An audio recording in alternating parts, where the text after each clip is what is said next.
Hi guys, कैसे हैं आप लोग। So welcome to the Guidely YouTube channel. My name is Rohit. I am your reasoning educator. Guys, solve this question within 2 minutes और less than 2 minutes. Okay, very conceptual based question, बहुत concept वाला question है। देखो क्या कहता है।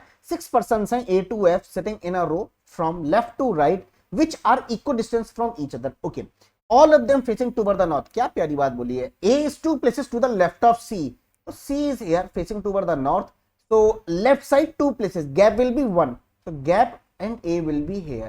Now D is equidistant from E and B, that means कि D was exactly between E and B, so they both can interchange the position, of course. Now F is sitting 2 places away from C, that means definitely F will be at this position F. Now from the 6% we have allotted 5%, so where is 6%? Maybe left end or maybe a right end, so draw the two possibilities. Okay, so two possibility, so 6% may be this side or 6% may be this side. Now what here come is, if E is sitting adjacent to C, suppose if E is sitting adjacent to C, then B is not sitting adjacent to A. Okay, I agree.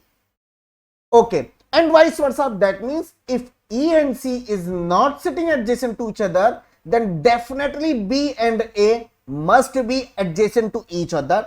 Keep this. That means कि at the same time both cannot be false. That means E और C भी बगल बगल में नहीं है, B और A बगल बगल में भी नहीं है। ऐसा नहीं सिचुएशन होनी चाहिए, ऐसी सिचुएशन नहीं होनी चाहिए। इन दोनों से कोई एक सिचुएशन फॉलो करेगी, इसका मतलब ये हुआ एग्जाम में कंफ्यूज मत होना, इसलिए मैंने एक क्वेश्चन करा दिया आपको भी। अब आओ प्यार से समझते हैं। यहाँ पे सर E यहां रखूंगा सपोज, तो E और C बगल में, तो B और A बगल में नहीं होनी चाहिए, तो चाहे मैं B यहां रखूं चाहे मैं B यहां रखूं, बगल बगल में होगा, नहीं हो सकता।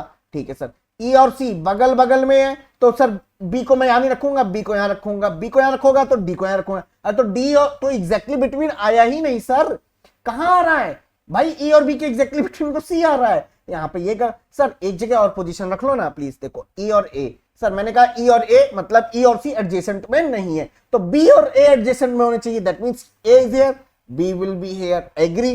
Then definitely D will be here. अरे भाई E और B के एग्जैक्टली बिटवीन में D बोला था ना, केस गलत सर, केस गलत। अगेन लेट मी चेक अंदर केस। ठीक है, आ रहा है समझ में ना, समझ में आ रहा।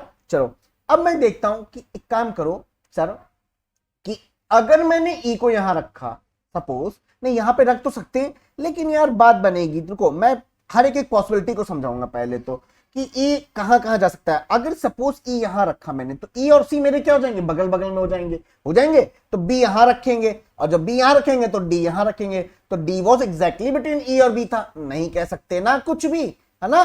तो अब हम E को यहां रखें, चाहे मैं E को यहां रखूं, मुझे कोई फर्क नहीं पड़ेगा। आओ देखते हैं।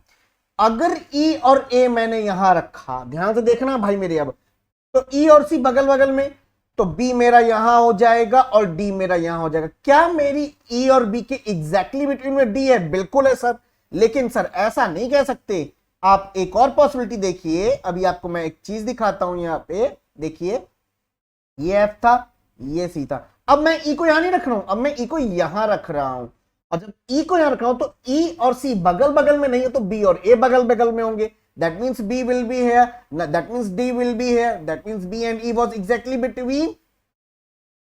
Is corner D. D was exactly between B and E. So this was your correct answer.